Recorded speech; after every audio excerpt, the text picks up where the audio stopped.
给母亲请安。免礼。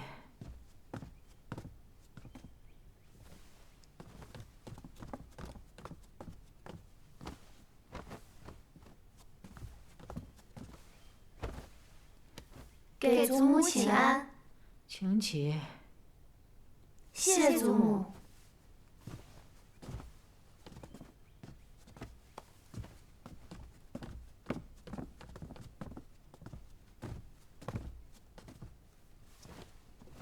这个程家二郎一大早就来与我说，他要启程回府。那我在琢磨着，就在咱们园子里办一场送行宴吧。母亲放心，儿媳一定办好。这程家二公子这便要走了？这程公子他也就是带着他祖母来看望我这个老婆子，说府里事务繁多，有些事情是耽搁不得的。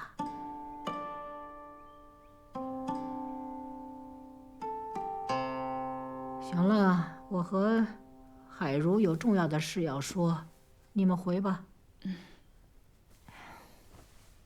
我们先退下了。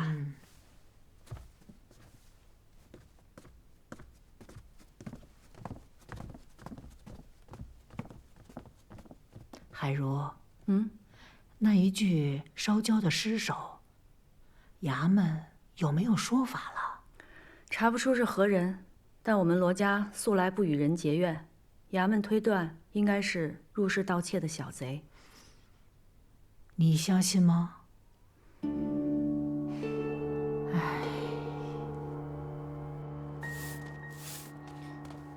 七姑娘，我们家公子近日身体有些不适，正在休息。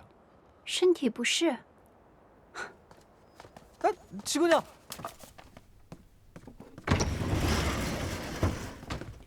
起来！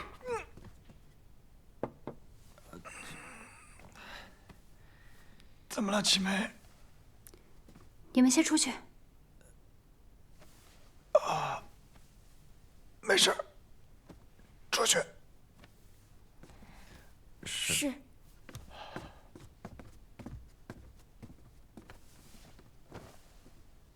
那一新斋的一把火是你放的，那尸体也是你运进去的。是。你为何要行如此凶险之事？把祖父的书房烧了，把他的遗物也都烧成灰烬，你是怎么答应我的？怡宁，你信我吗？我信你，但是你所做之事我实在看不懂。我这么做，就是在为了罗府好，为老夫人好。你还是少打听，知道的越多，对你越没有好处。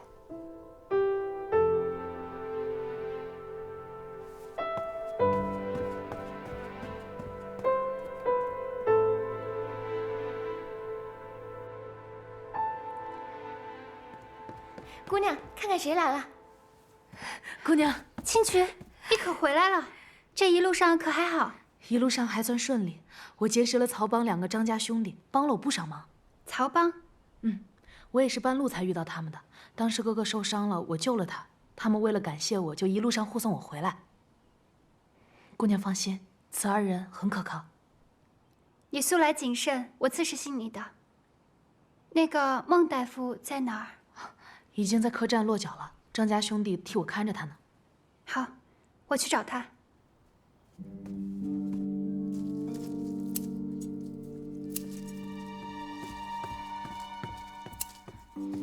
小娘，青渠回府了。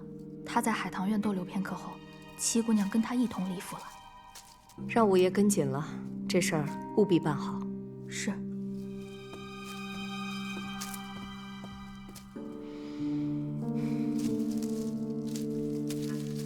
好看。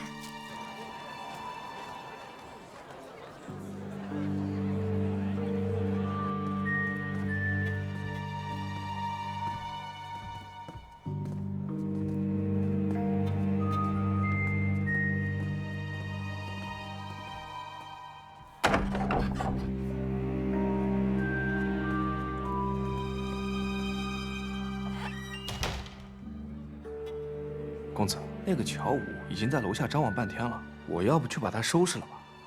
给七姑娘稍微提个醒就行了，不要太露痕迹。其他的事情有张家兄弟在。是。以上所言皆是事实。老夫所作，有违医者仁心，这些年来也是常常自责。那孟大夫，你是否愿意出面作证？那是自然，要不然我也不会跟着青曲姑娘进京了。孟大夫，那就麻烦您了。哎呀，哪里哪里。二位慢走，得空您再来。哎，客官，里边请，里边有雅座，来。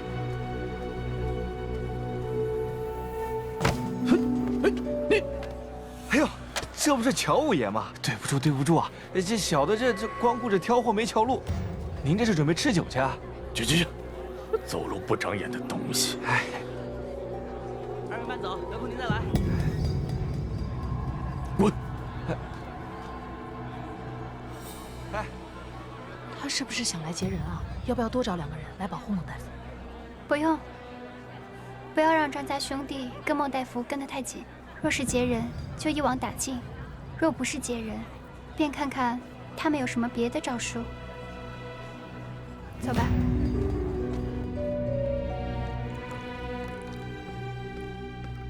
小娘，五爷递消息来，事已办妥。那就好。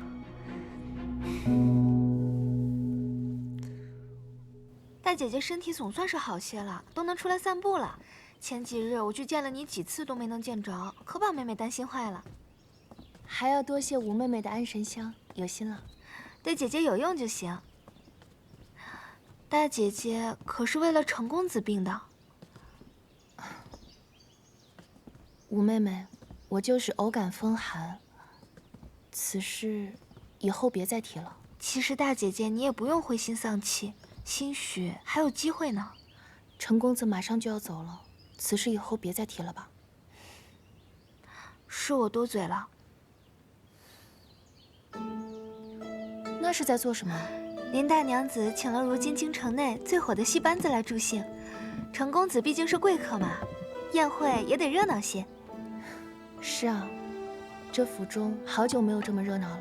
我们去瞧瞧，走吧。哎，这是什么？这罗带绣工不凡，尤其是这上面的兰花，绣法繁复，这可不是一般人能用的，怎么会丢在这儿呢？这七叶兰花。小生莲青见过2位姑娘，姑娘手中的罗带是对小生很重要之人所赠之物，请姑娘归还。你就是莲青？正是在下，还请这位姑娘归还。多谢。这莲青是谁啊？这莲青可是如今京城内最有名的杂剧伶人，她一出台，可谓是万人空巷呢。只是这么精致的罗带，怎么会是她的东西呢？大姐姐，这罗带我看着有点眼熟，好像见七妹妹用过。什么？这话可不能乱说。会不会是你看走眼了？也许吧。大姐姐说的是，兴许是我看错了。行了，此处人多嘴杂的，咱们还是快点走吧。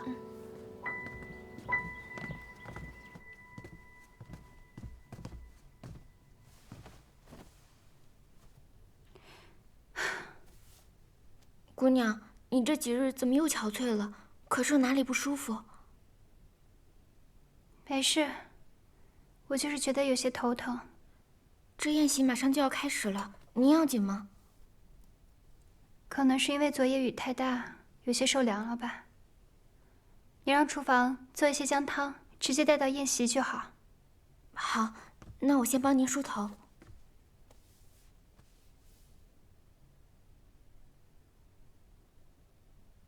松枝，你瞧什么呢？回姑娘的话，奴婢只是觉得奇怪，近几日3公子怎么没来院子里送花了？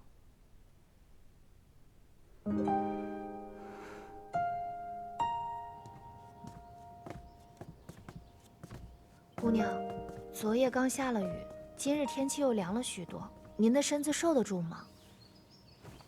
你去给我拿一件披风过来吧。是。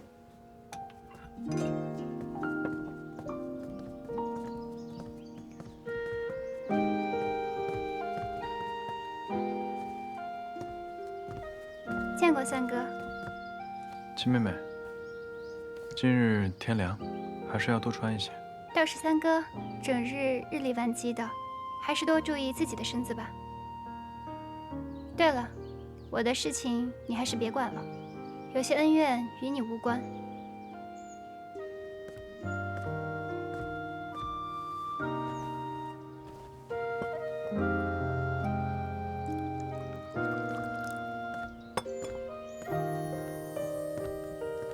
公子，七姑娘这话是什么意思啊？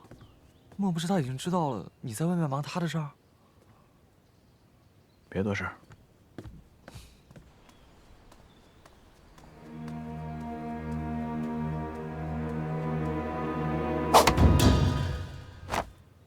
这个班子最近在京城红得很，好不容易才请过来。哦，原来如此。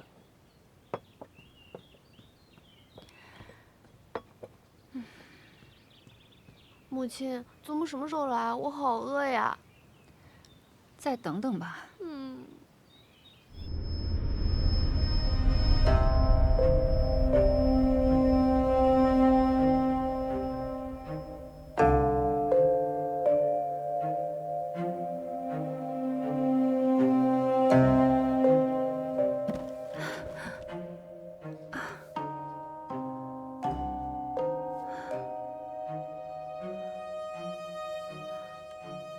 醒了？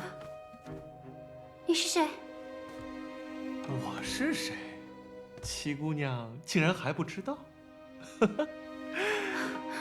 这定情信物都送我了，你说我想干嘛呀？我当然是要……七姑娘，你要去哪儿啊？七姑娘，七姑娘，七姑娘，你要去哪儿啊？七姑娘，七姑娘。哎，七姑娘，七姑娘，七姑娘，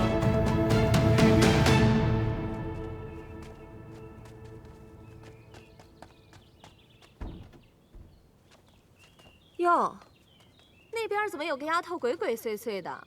干嘛呢？好像是怡宁房里的小丫头。瑞香，把她叫过来问问，看看怎么回事。是。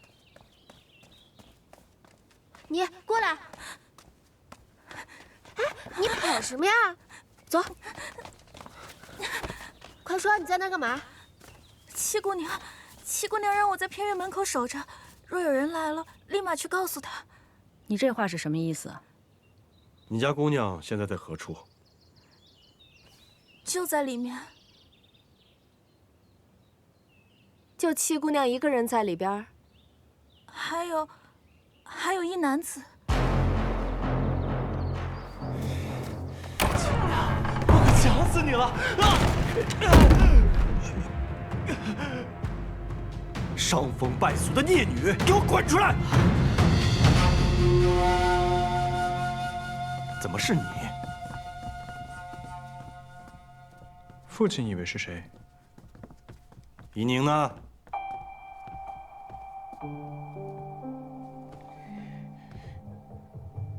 父亲，我在这儿。你找我？怡宁啊，你没事吧？祖母，母亲，我没事。就是这个人把我敲晕，还将我胁迫至此，还好三哥及时赶到，才救了我。七姑娘，你胡说什么呢？不是你约我在此相见的吗？这不是你让小丫头带来约我见面的信吗？的确是七姑娘让我把信交给此人的。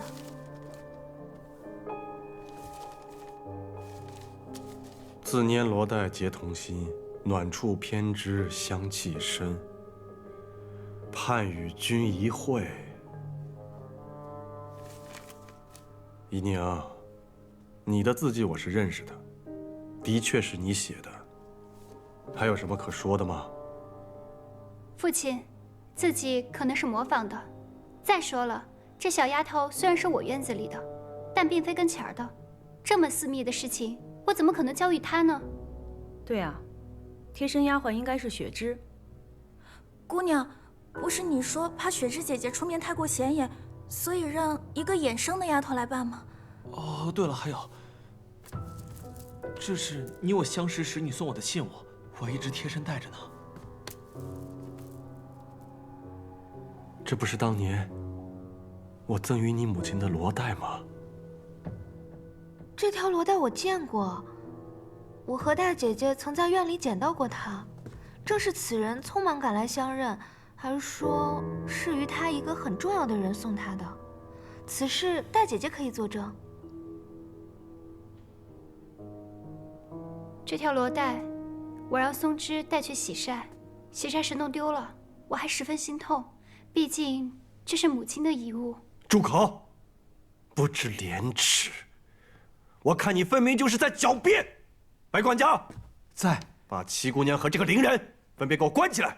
行了，让怡宁把话说完。谢祖母。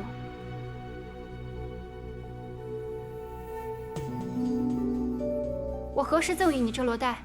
远景阁那日，有贼人生乱，你迷了路，是我救了你。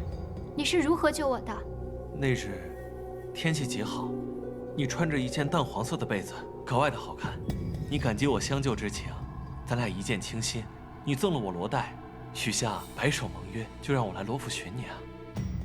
那日是我救了七姑娘，何时见过你啊？淡黄色的被子。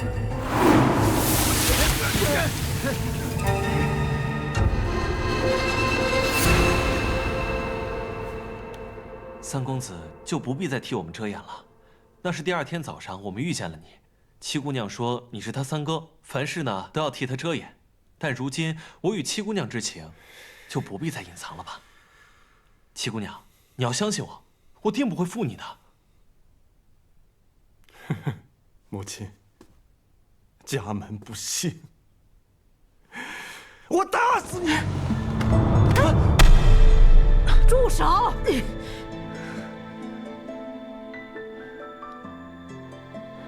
能动动脑子吗？此事疑点甚多，还没问清楚呢，你就动手。母亲，如今人证物证俱在，如果再问下去的话，就是丢咱们罗家的脸。你说你在远景阁何处救的他？当日那么乱，你又是如何脱身的？那日太暗了，这具体在何处，我也记不大清了。太暗？你刚才不是还说天气极好吗？还有，你刚才说你救了我，可是，在当日北面桃林遇难，南面桥洞下躲雨的事情，你却一件都说不出来。对，我就是在桃林救的你，然后带着你一路跑到南面桥洞下。那时你衣衫还淋湿了，是我生火烤干了你的衣裳。你见我有君子之风，于是要托付终生，这才送了我罗带嘛。远景阁北面是汴河，哪儿来的桃林呢？南面才是桃林，可没有桥洞，而且那日哪来的雨？你这个戏子真是阎罗王出告示，鬼话连篇。说吧，谁让你诬陷的七姑娘？我第一次去远景阁，那日又乱，具体我记不清了。但这罗带确实是七姑娘赠我的。父亲，这罗带与您送我母亲的不是同一条，您仔细看看。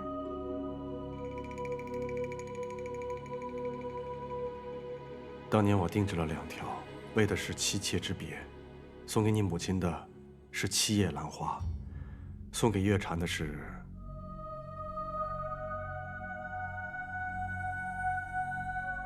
6叶兰花。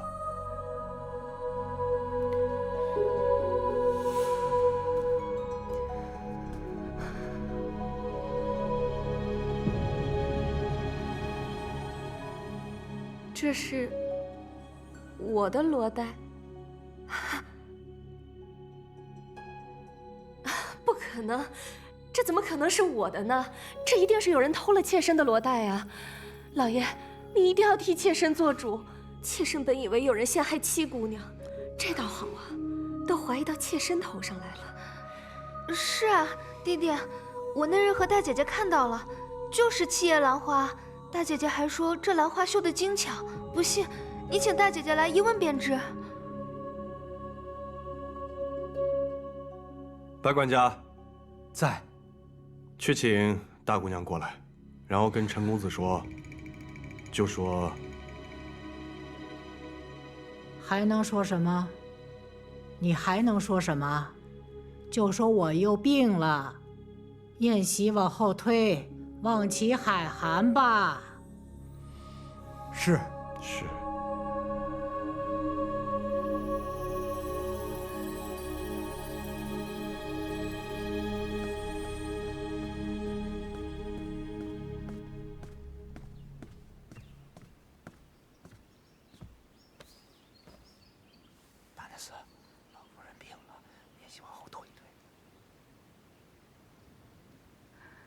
知道了。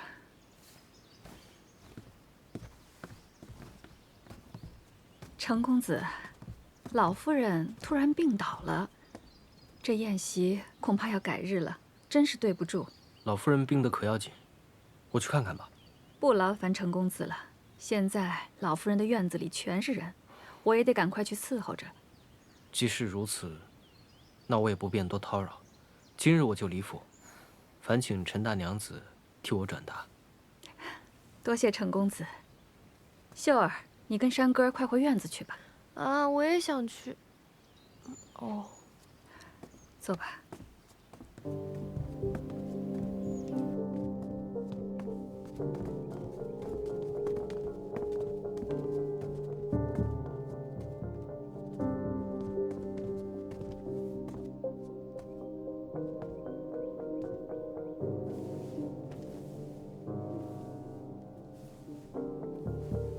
母亲，叫我们过来是有何事啊？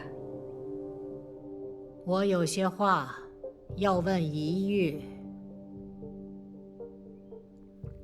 大姐姐，你可还记得前几日我们在院里散步的时候，曾捡到过一条罗带，随后便还给了那莲青？记得。当时我们还讨论过上面绣的兰花，大姐姐应记得，是一朵七叶兰花。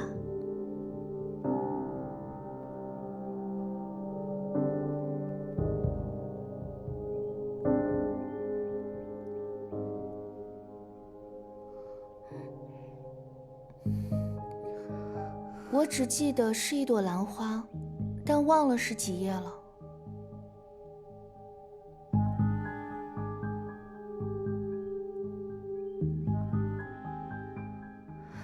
官人，妾身真的是冤枉的，我真的不认识这伶人。这怎么可能的？那信上的诗呢？的确是七妹妹的字迹，这又如何解释？行了，都先各自回自己的院子，没有我的允许，不许出来。至于这个伶人，不如报官吧。啊！让府衙的人用刑审问，还怕他不说实话吗？还嫌不够丢人吗？报什么官？那官人这意思，不审了。这怎么行呢？必须还我们宜宁一个清白。大娘子此话差矣，此事未有定论，妾身也是清白的。再容我想想。白管家，在。先把这个伶人关进柴房。是。弟弟，那我先扶小娘回房了。站住！若是父亲觉得理不清头绪，便听女儿捋捋。千渠，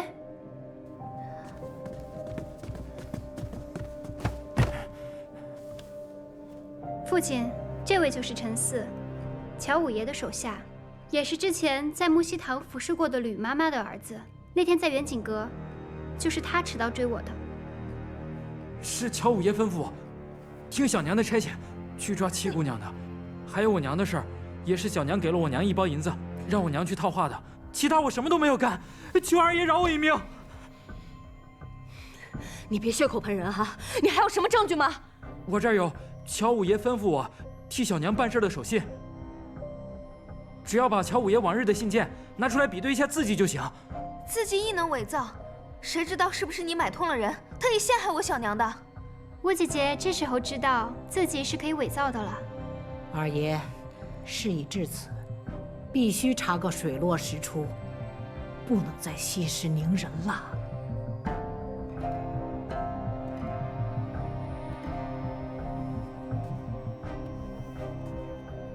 但凭母亲吩咐。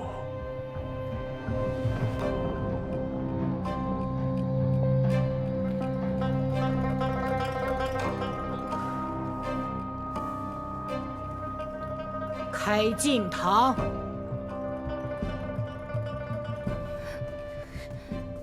母亲，那我也先带一玉回去了。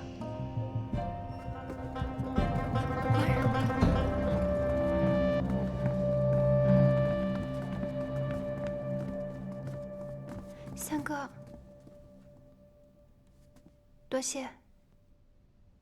七姑娘，七姑娘，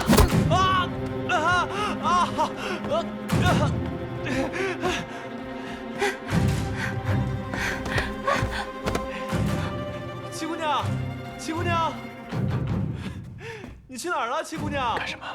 七姑娘，我要换罗台。七姑娘，七姑娘，七姑娘，哎，七姑娘，你喜欢玩这个呀？七姑娘，七姑娘，七姑娘，七姑娘，摸到你的手了，七姑娘。哦。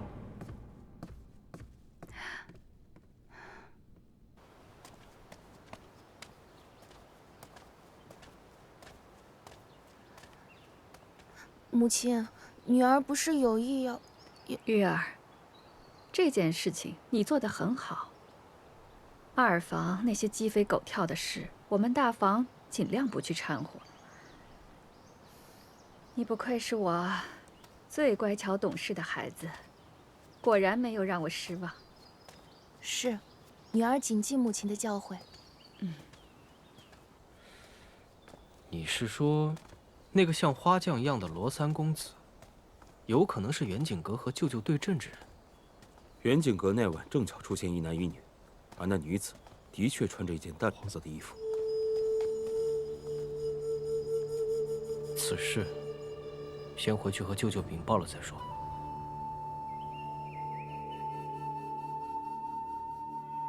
乔月禅，这么多年来，我念你为我们罗家育有一儿一女，所以我就缺少对你的管束了。但我万万没有想到，你竟然行下如此恶举，蓄意谋害婆母，远景阁劫杀嫡女，如今你还想毁其清誉，你可知罪？老夫人，陈四说，是乔五爷吩咐他做这个做那个，那也只是一面之词啊。乔五爷本人并不在此，陈四敢跟他当面对质吗？父亲，小娘服侍您多年，一心为您，她不会做这样的事的。爹爹，我小娘每天只关心您是不是冷了，是不是饿了，她心里只有您啊。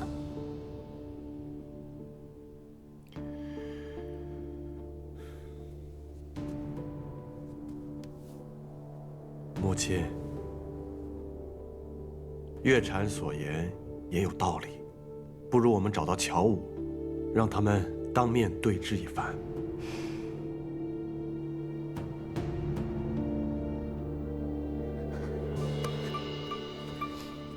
月禅，你。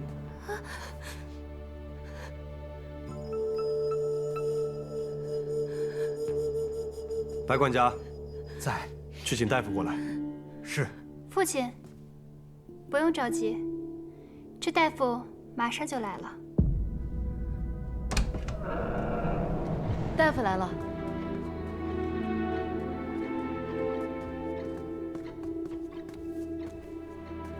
陈大夫。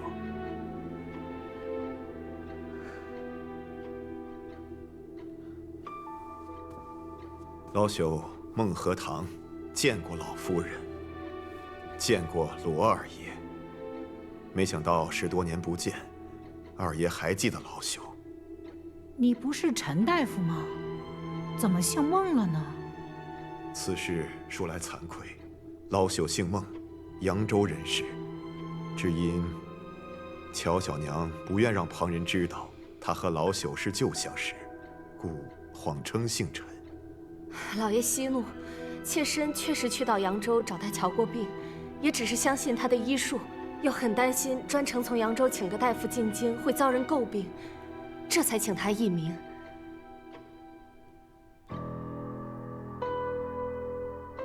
老朽几次进京，曾先后为乔小娘保下了2胎，但有一胎，奈何乔小娘心事过重，伤及了胎儿。老朽虽尽了全力，还是功亏一篑。乔小娘为了不让老朽说出此事，亲自买了宅子，赠予老朽。老朽一时迷了心窍，便照他吩咐所说，滑胎是七姑娘所做，老朽对不住七姑娘。乔月禅呐，乔月禅，你自己保不住你的孩子，居然嫁祸于人，嫁祸于一个小姑娘，居心何其毒也！可怜的怡宁，因为此事被赶去了别院，一去就去了10多年，这些都是拜你所赐。你这是诬陷，你就是诬陷！你说我送你宅子，你有何证据？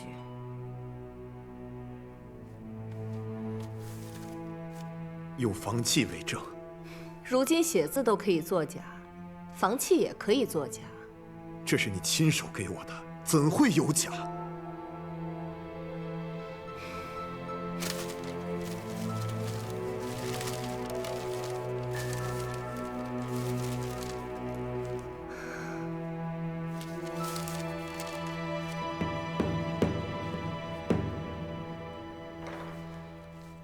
房契上写的是庚子年的4月初5，那日莲儿生了场大病，我去寺庙如素祈福，官人担心我腹中的孩子，亲自陪我去的寺庙。我记起来了，那天是立夏，正好是4月初5。你还说过，若孩子出生可取夏字为名。幸好你记得，否则我还真成了有罪之人。只可惜啊，这作假之人还让我分身去取了房契，亲手送给了孟和堂。这些话是七姑娘让我说的，那宅子也是她送给我的，让我编排当年的旧事，来陷害乔小娘。七姑娘真是有手段。你这是要把我置于死地呀！枉我当初对你视如己出，比对莲儿都好，你为什么要陷害我？孟大夫，一个人不管做错了什么事情，都不应该祸及家人。你还准备这么错下去吗？七姑娘，你不但找了人，你还要找他的家人去威胁他吗？收买。威胁、利用，这不就是你乔小娘最惯用的手段吗？请取。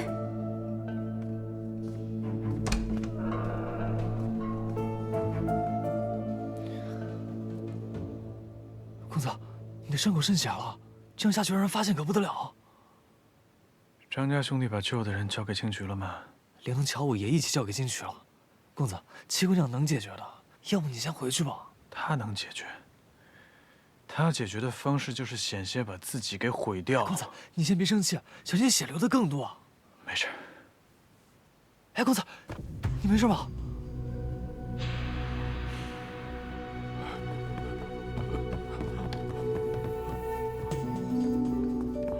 姐，你别怪我，这件事情瞒不住了，我全都招了。二爷，老夫人，我知道错了，饶了我吧，饶了我吧，我错了。老夫人，此人是乔五爷，受了乔小娘的指使，抓了孟大夫。后来孟大夫被我接走了，他便抓了孟大夫在老家的妻女。孟大夫回京以后，他伺机接近威胁，让孟大夫反过来诬陷我家七姑娘。我这里有乔五爷的罪状，还有乔小娘指使乔五爷做事的亲笔信。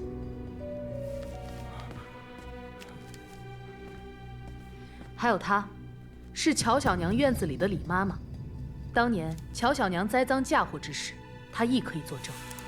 李妈妈，你不是告病回乡了吗？大娘子，因为老奴知道乔小娘当年对七姑娘还有顾大娘子所做的恶事，她怕老奴离开她的院子之后说漏嘴，于是威逼着老奴离开，又在半路想加害于老奴。幸得请娶姑娘相救，快走！老奴愿作证。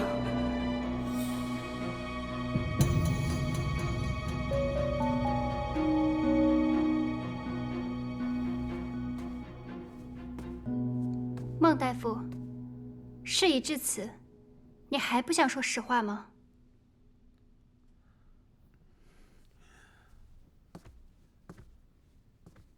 当年，乔小娘曾向老朽要过一本医典，上头有个方子，可以致人产生滑胎之象，而不会真正的伤害胎儿。老朽也是后来在药渣当中知晓此事的。可当时顾大娘子已然离府，老朽也不便再多言。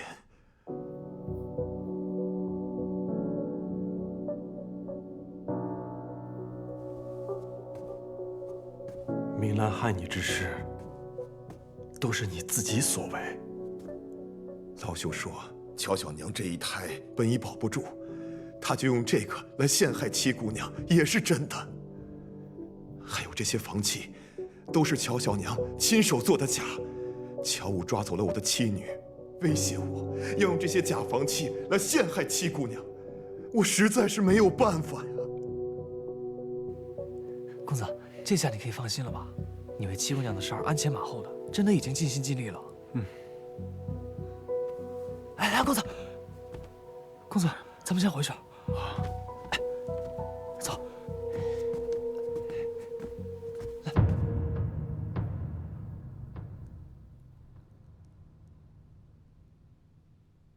罗姨娘，当你进府第一天，这一幕就是你盼着的。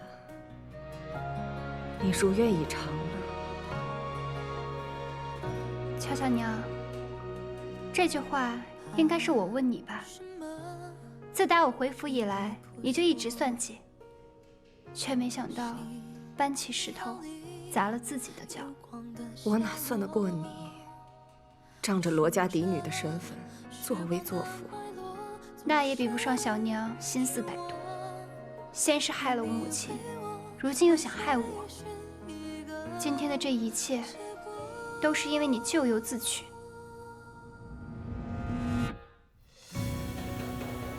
那今日凌人之事，也是你收买了，来陷害怡宁的清白。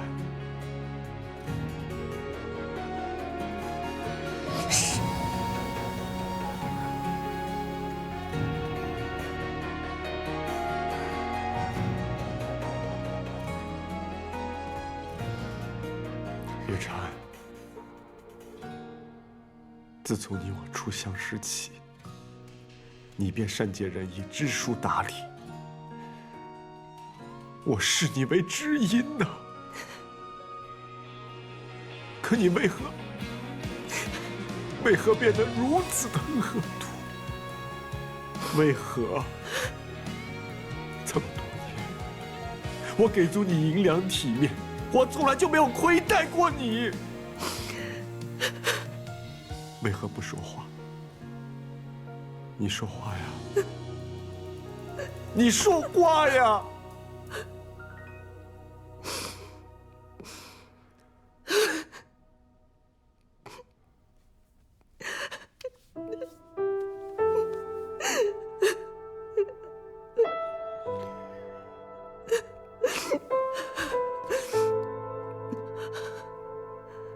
我现在还说什么？我在你面前还能说什么？啊！当年你许我的大娘子啊，你娶了顾明兰，我都不知道我哪一点比不上她。是不是只因为我是一个庶女？你告诉我，我到现在都没有弄明白。与我在一起，你就是为了大娘子的名分吗？我一日做了妾，我就是想赶走顾明兰。可之后你又娶了林汉如，她又是一个富家之女，我又怎么比得过？我该，我是有错，可是我千错万错。我为你生下了一儿一女，我心里念的想的都是你。我的一辈子都给了这2个孩子，我没有什么想法。我希望我的2个孩子能够为罗家光宗耀祖，你明白吗？我一生都很好强，我是错，我是输，我的孩子不能输。罗成章，我们的孩子不能输啊！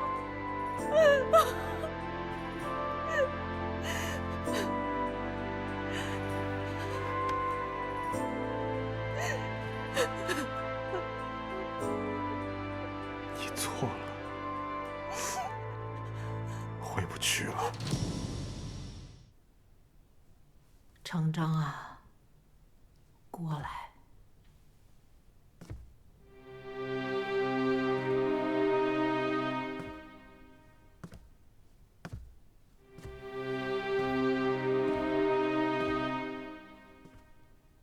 当着老祖宗的牌位，这件事应该有个了断了。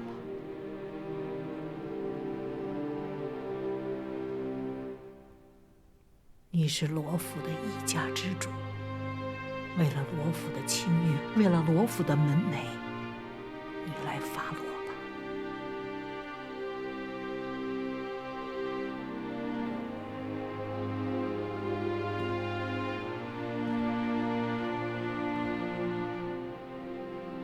来人，把乔月禅给我拖下去，杖责50，赶去田庄。爹爹不要啊！小娘身子弱，不愿替小娘受这50杖，求父亲饶了小娘。爹爹，小娘就算有错，但罪不至死，求爹爹开恩！别去求他们，起来！莲儿乖，轩儿乖，莲儿照顾轩儿，轩儿好好读书，啊！给我拖下去！放开！我自己走。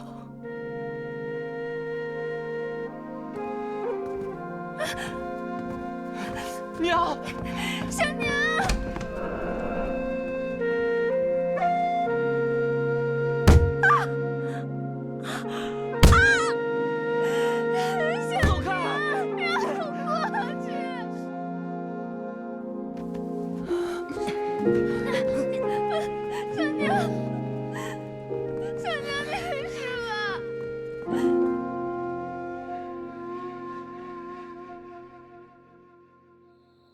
什么事儿这么着急啊？还神神秘秘的。嘘，六舅爷，跟我来。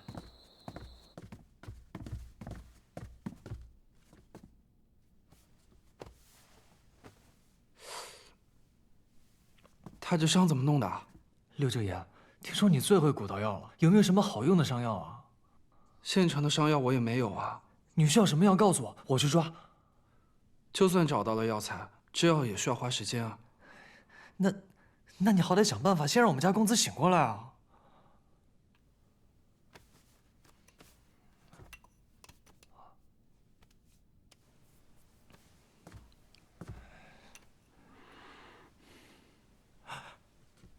公子，你醒了。这可是我秘制的金疮丸，1颗可值钱啊。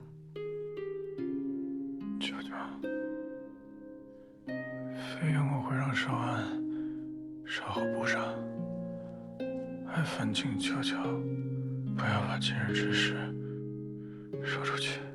尽管我不知道你为什么受到伤，但我觉得你这个人虽然面相不善，应该也不算坏人。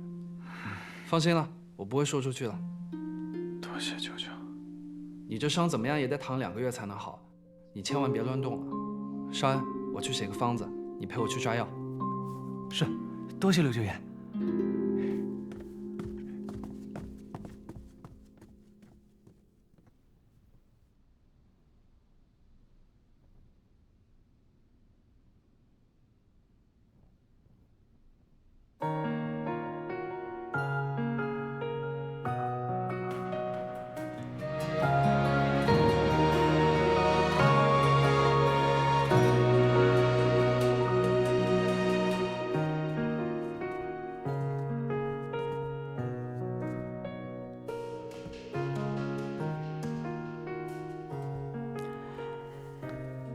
祖母，在你母亲的灵位前跪下。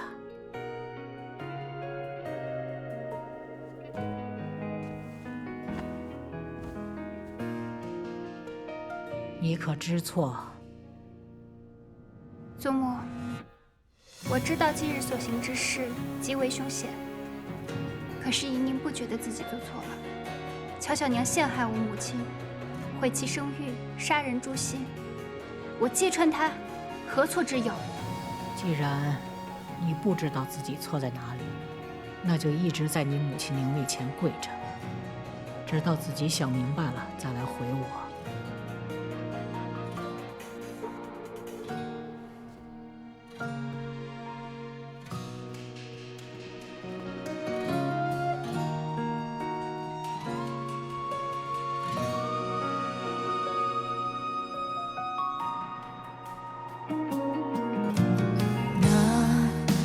做尘埃微弱，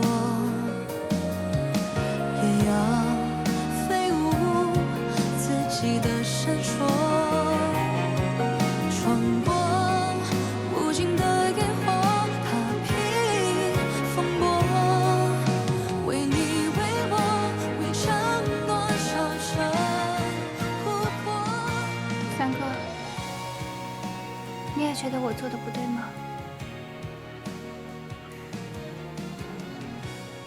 若你出事，即使洗清了冤屈，又有何意义？你母亲泉下有知，会心安吗？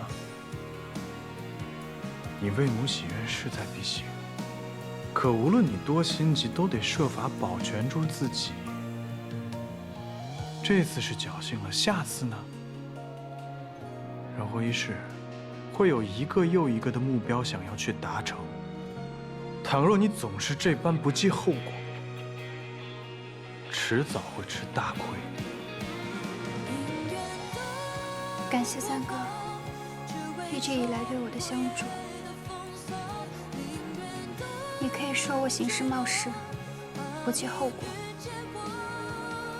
但是我绝不会后悔。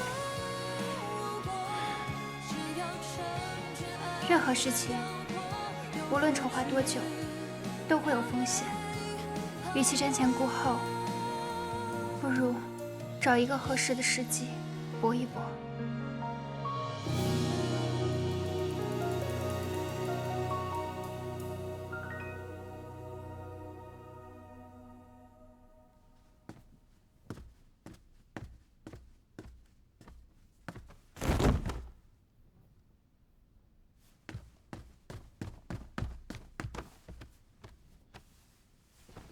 姨娘，姨娘。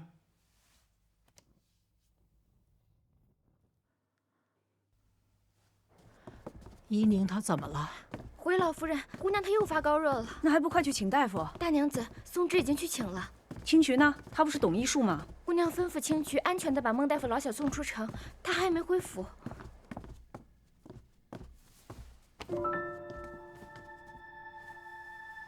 老夫人，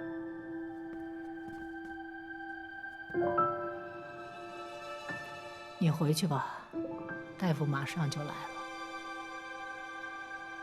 啊。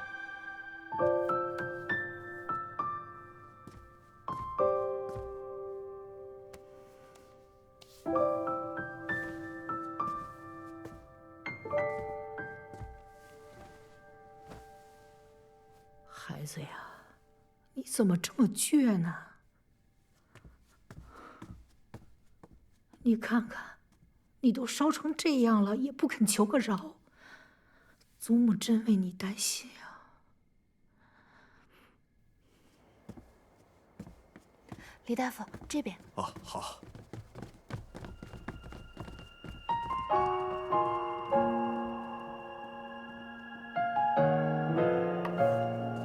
切记，莫让病人操心太过，忧思太甚，否则又会高烧不退。且一般的退烧法子都会收效甚灵。敢问杜大夫，若再发病，可有什么缓解之法？法子倒是有，只是寻常人都不太敢试。只要能缓解即可，还请杜大夫直言。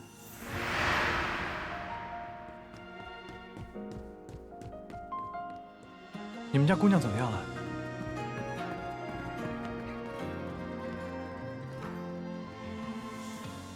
母亲，怡宁这针也扎了，药也吃了，大半夜过去了，热度一点没退下来，反而越发烫了呢。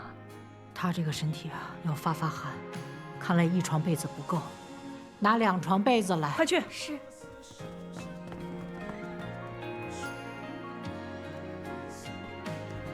给我。不能干！让开，让开！哎，你要干嘛呀？沈远，你给我出去！你去拿冰和酒来，越烈的酒越好，快去！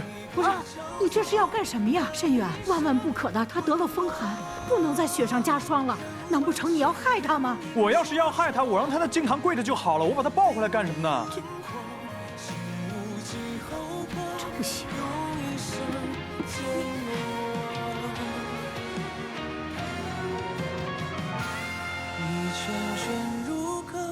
在心底困没。哎，是一个交错难以上沦落。母亲，能试的方法咱们都试过了，但也没用，要不然让慎远试试吧。能有用吗？他简直是在胡闹。你们拿酒，擦他的四肢、前胸还有后背，只能擦这几个地方，其他的地方不可以擦，知道吗？快！不行。你这简直要害他！老夫人，您就信我一回行吗？他要是有任何的差池，我把我的命赔上。母亲，让慎远试试吧。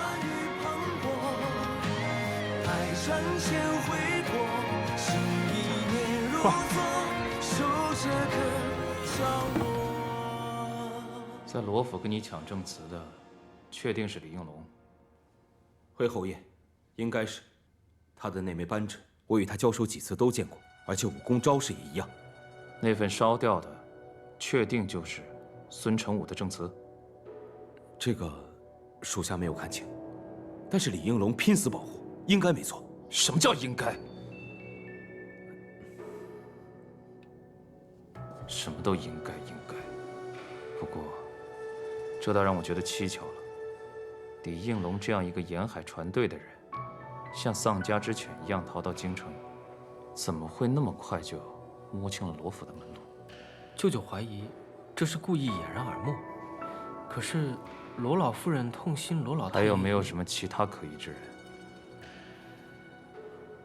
侯爷，远景阁内日，罗家七姑娘被人追杀，当时七姑娘穿着一件淡黄色的被子，属下记得黑衣人劫走的女子也穿着一件淡黄色的被子。那七姑娘还说，当时救她的是罗家三公子，那这个罗三公子很有可能跟黑衣人是一伙的。罗三公子，这样，你赶紧带人下去，查清楚那日此二人的行踪。是。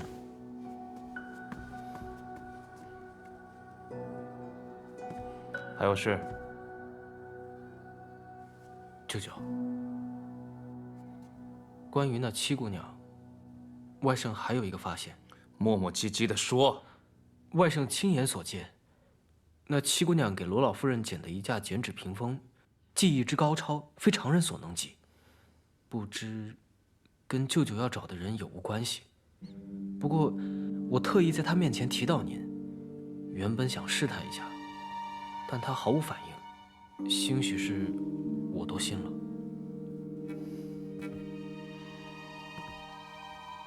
不管她跟梅梅有没有关系，这七姑娘绝对不是什么简单的角色。找机会等候去会会她。还有吗？没有了。去吧。外甥退下了。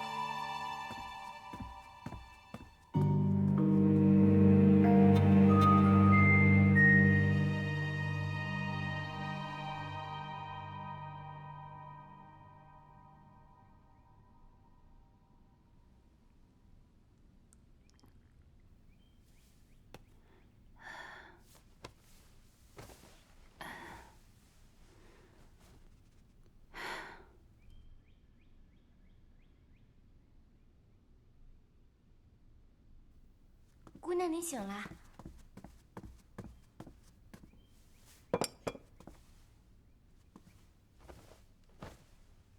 我怎么好像依稀看到了祖母、母亲，还有三哥呢？他们都守了您一夜，见您烧退了，才都回去。昨晚真是太惊险了。我不过是发热而已，被你说的，就好像得了什么大病一样。您虽然只是发热，但怎么吃药扎针都不见效，还是三公子用冰镇的法子帮您退烧的。三公子昨晚可被老夫人骂惨了。姑娘，老夫人的气还没消呢，说等您病养好了，接着到木樨堂领罚。我知道了，你让松枝过来拿点吃的，你给我梳妆一下，我这就过去。姑娘，你这才刚好，老夫人都说了，是等您病养好了。放心，我没事的。祖母表面上是在跟我生气，其实心里还是疼我的。越是这样，我就越要去领罚。这次气到祖母了，是我做的不好。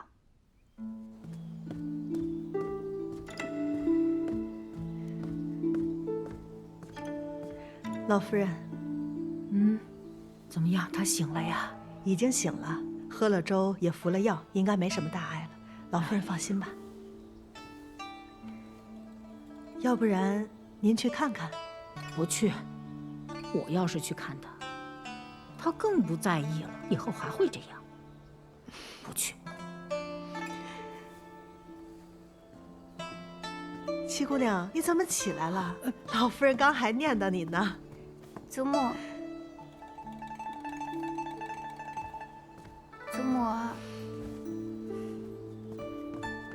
祖母，我都烧了一夜了，还跪了好几个时辰，您就别生我的气了。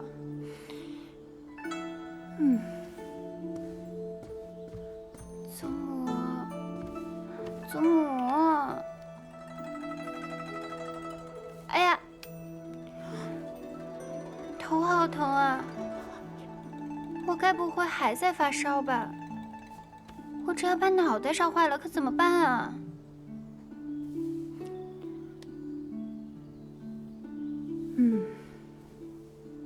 你真要是个傻的，我就不用操那么多的心了。我才不傻呢，我是祖母的开心果，怎么能傻呢？你只要不气我，你就是对我的孝顺。祖母，您的眼睛生得真好看哟！我定是随了祖母，才长得这么好。你这是在夸我呢，还是夸你自己呢？我刚才都闭着眼睛呢。就是闭着眼睛，祖母的心可比谁都亮堂呢。这心眼可通天。哦，我的心眼还能通天呐！哎呀，孩子啊，你这么讨好，也哄骗不了我。你跟我说，你这病刚刚好了，怎么就下床了呢？祖母，莹莹知道错了，莹莹是过来给您赔不是的。说错在哪儿？错在不该让祖母担心。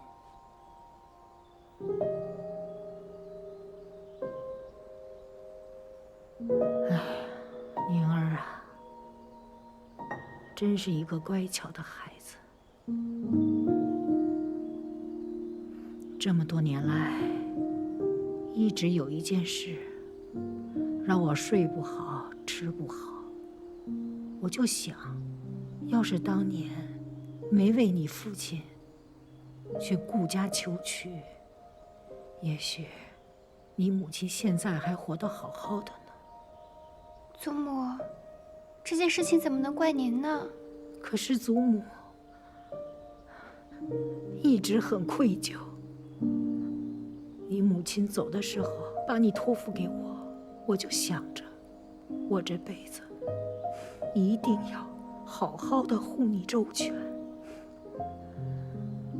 可是你看看你现在，去查什么乔小娘的案子，你就凭你一己之力，万一稍有不慎，那乔小娘再加害于你，那你让祖母怎么办呢？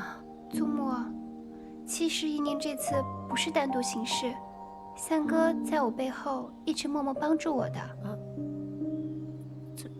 怎么跟他又扯上关系了呢？其实三哥真的是个好人。您看我头上这簪子，就是我母亲当年要留下来给我的，也是她从乔小娘那儿夺回来的。你看看，你一口一个三哥三哥的，看来他倒是帮了你不少。那你老实告诉我，你们兄妹之情什么时候开始那么好了？祖母，其实莹莹最近想起来很多小时候的事情。小时候我就经常欺负她，可是她从来不恼我。而且我也觉得时常和她同病相怜，都是因为生母的缘故，被父亲厌弃。可是好在我还有祖母、母亲啊。可是三哥就太可怜了。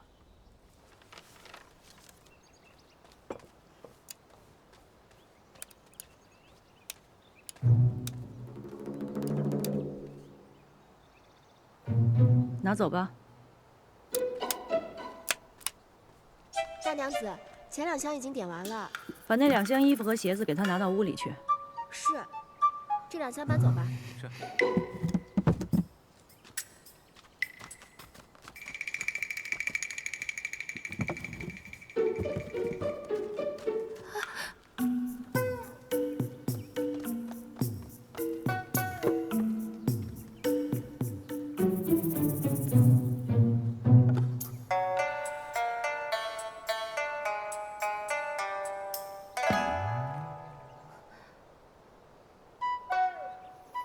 拿走。等一下，等一下，大娘子，这个镯子是我小娘进府时自己带来的，不能拿走。这镯子值多少钱，你知道吗？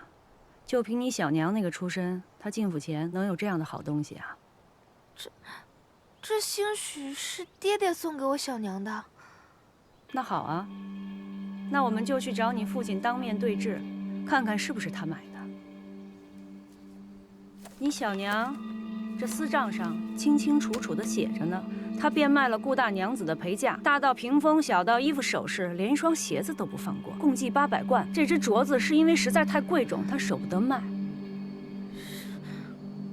这不可能！这些东西本该是属于怡宁的，被你小娘卖了个干干净净。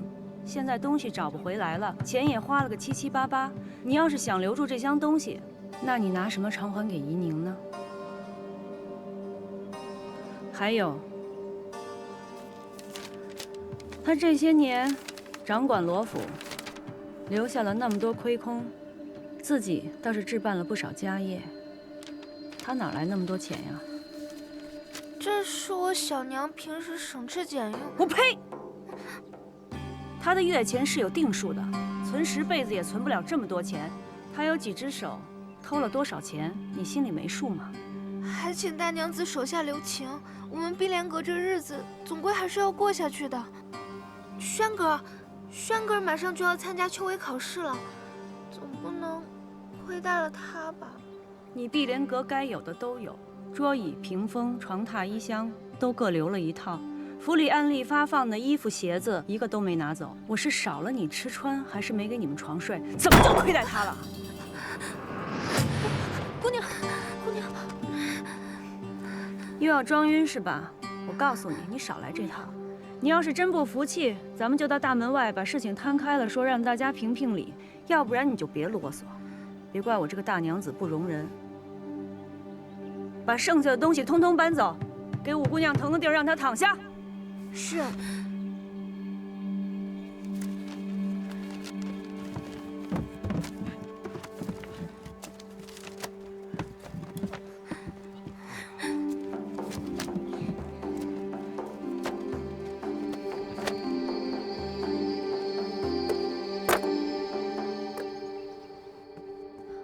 姑娘，您别太伤心了，二爷也许只是还在气头上，他平日里最疼您了。也许过2天就好了。你不懂，这次真的不一样了。爹爹竟然让我好好听林大娘子的教诲，他以前都不是这样的，以后可怎么办呀？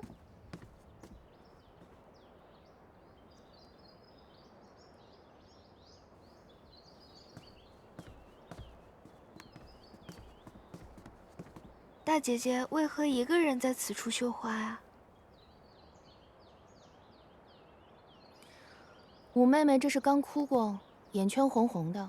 大姑娘有所不知，我家姑娘最近被欺负惨了，整日里一直在哭。英儿别说了，事已至此，我也怪不了任何人，只是今后实在是不知道该怎么办了。我劝妹妹放宽心些，少几个心眼子，也不至于落得多行不义必自毙的下场。大姐姐此话是何意啊？难道是听到什么闲言碎语了吗？小娘做的事情，我实在是不知道的呀。罗一莲，你真是把我当傻子吗？亏我一直真心待你，对你比对罗一秀还亲，你却只是把我当做对付罗一宁的工具。大姐姐明鉴，我绝对没有。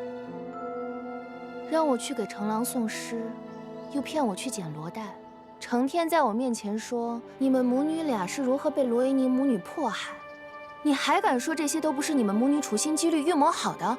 我不过是看你钟情于成郎，七妹妹仗着祖母疼爱与你争抢，实在看不下去了才帮你出的主意。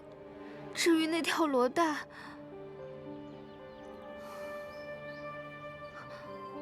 你是故意的，你故意说不知道看到了几叶兰花。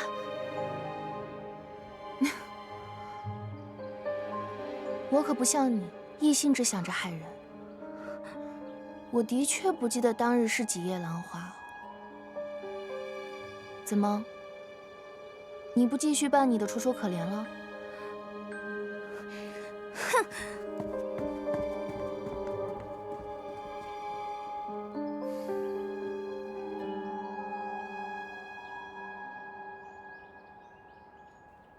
这一次真的多亏大姐姐了。你别误会，我无意掺和你们二房的事，我只不过是把自己知道的事情说出来罢了。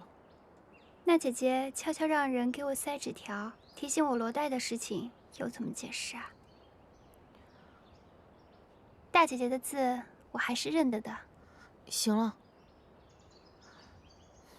上次你替我遮掩花苞之事，这次就当我还你人情。我们俩之间就算是扯平了，这事以后不许再提。这是自然。不过，你是怎么知道另外一条裸带的？那日走水的时候，我趁乱去了趟碧莲阁瞧了瞧。大姐姐定是觉得我心思多，吃亏吃多了，自然会多想一些。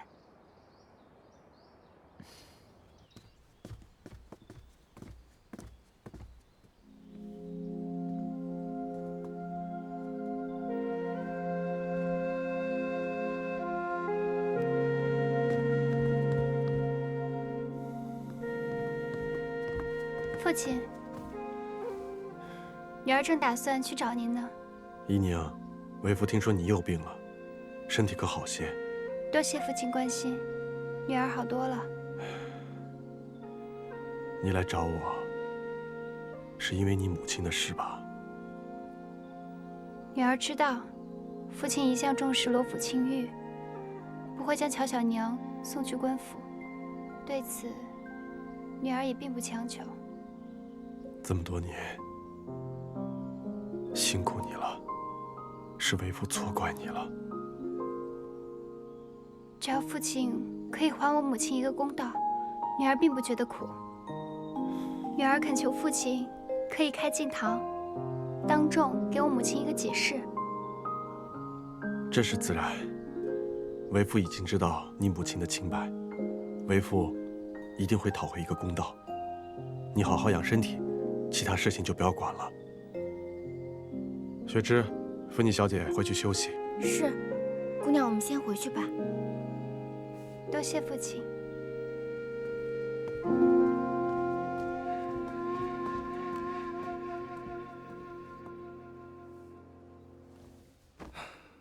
别让他着凉了。是。六舅爷，要不我们还是回即墨轩去疗伤吧？你放心吧，我大姐在账房整理碧莲阁的账，那恨不得天天住那儿，不到熄灯是不会回来的。你们就放心在我这儿治，我方便取药。好。倒是你呀，你是不是又没好好养伤啊？这伤口明明都快愈合了，又要崩了。啊，这是我搬了个盆栽就裂开了。不是我说你，你别自己整天整得像个花匠一样。你要是不想留下病根，就得静养。嗯，好的好的。亲兄弟，明算账。呀。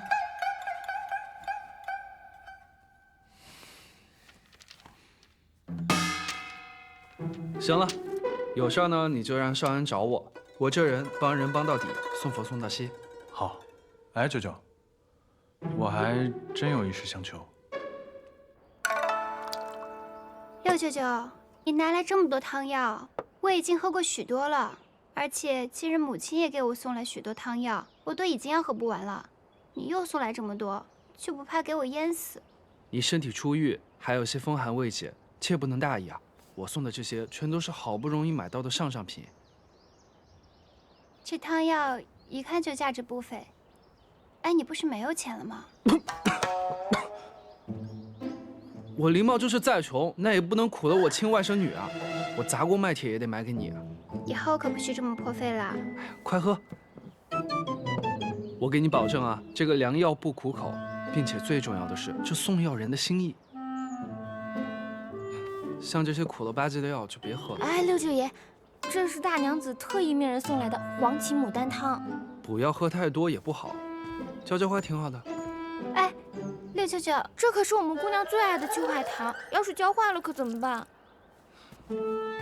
你放心，这黄芪牡丹汤呢，药性温和，对草木也是有益无害的，保管你这花长得更好。那我就不打搅你休息了。对了，这丹露呢，你滴在茶里，对身体好。我走了。谢谢六舅舅。姑娘，这六舅爷可真有意思，突然来送药不说，还把黄芪牡丹汤给倒了。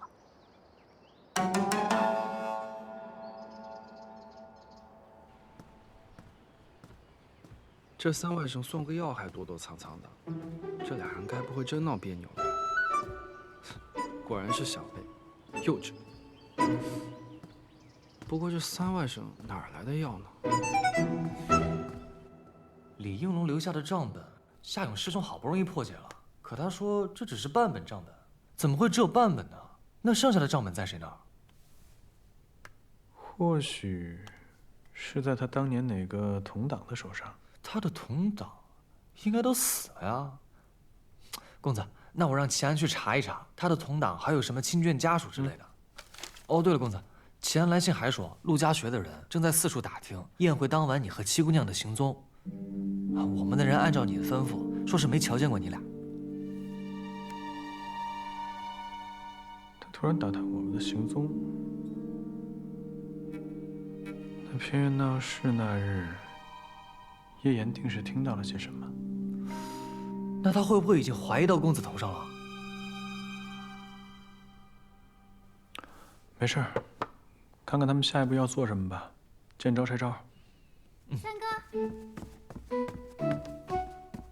三哥，我听那日雪芝说我生病，你陪了我一宿，还说若我有不测，你愿陪我一同去。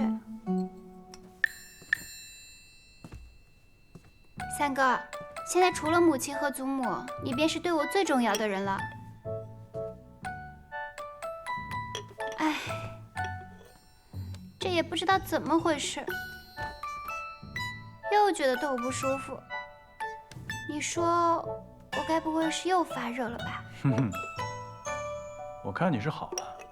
你又不是大夫，你怎么知道我好了？都能巧言令色了，定然是好了。哎，那不是百草园的丹露吗？六舅舅也给过我一份，你的这一份也是他给你的？对，六舅舅跟我说，可以把丹露每日往茶里面滴上几滴，可以补气。最近母亲和祖母让我喝的补药够多了，不如我让雪芝把我的这瓶也给你吧。不行，其他的补药你可以都不喝，但是这个丹露，你必须每日都往茶里面滴几滴。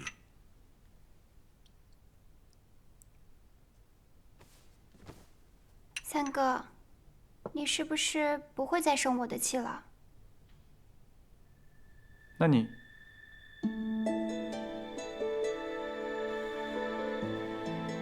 先答应我，以后不许再以身犯险了。好，我答应你，我保证，以后不管我做任何事情，我都会先保护好自己的。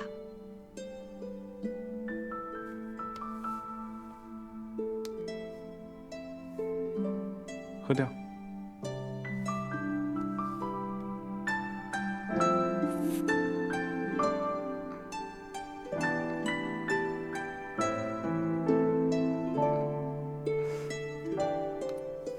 放回去。这些放回去。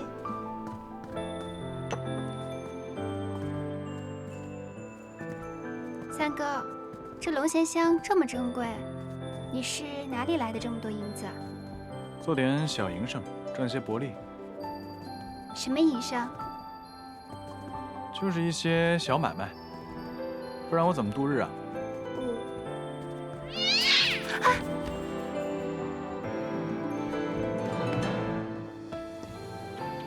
什么东西？公子不必担心，是只小猫。哦。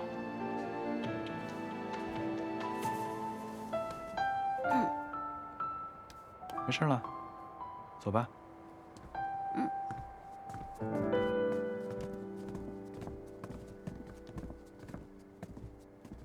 母亲，母亲，你什么时候来的？前几日我去采福院给您请安，您都不在。坐吧。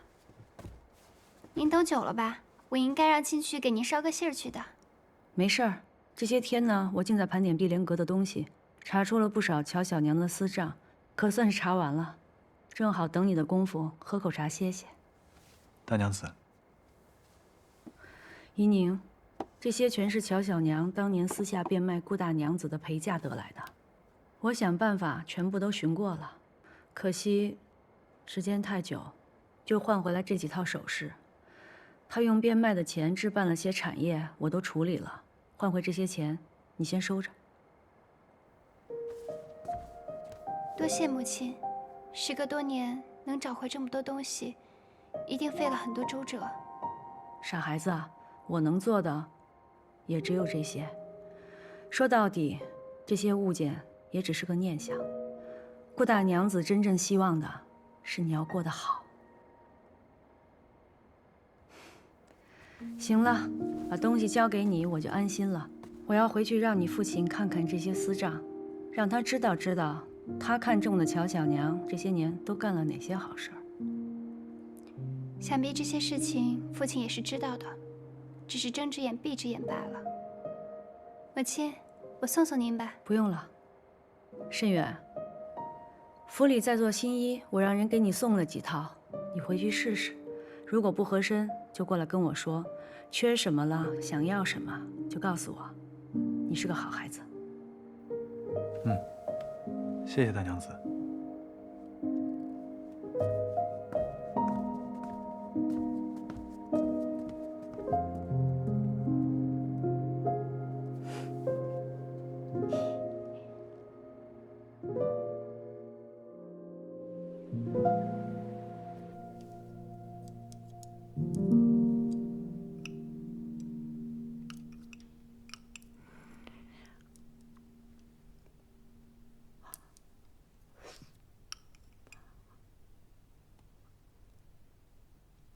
我说你这个孩子，你吃饭就吃饭嘛，你老盯着我这张老脸干什么呀？好看呀，谁让我祖母是京城第一美人呢？美人还来个第一，你这破猴，真会哄我开心。老夫人，大娘子，主人送来了黄芪牡丹汤，她说啊，让我看着七姑娘喝下去。我才不喝这汤药呢！我不喝这药。七姑娘不喝药，身体怎么能好啊？祖母，喝了，风寒刚好，需要调养身体。你母亲也是为你好，喝了。来，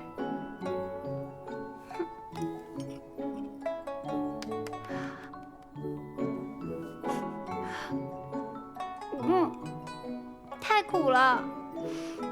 祖母，我要喝了这药是没法吃饭了。那也得喝。哎，您看那边。哎，老夫人，这……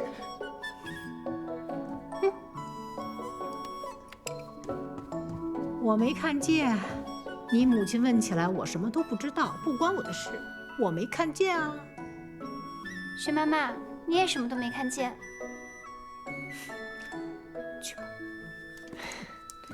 哎呀，我说你这个孩子，怎么跟你娘一个样儿啊？吃不了的药汤都往那个花草里倒。你娘生你的时候体弱，也是喝这个黄芪牡丹汤，她是怕苦啊，喝不下去，都往那盆秋海棠里倒。哎，这秋海棠啊，没多少天就活不了了。这黄芪牡丹汤呢，药性温和，对草木也是有益无害的，保管你这花长得更好。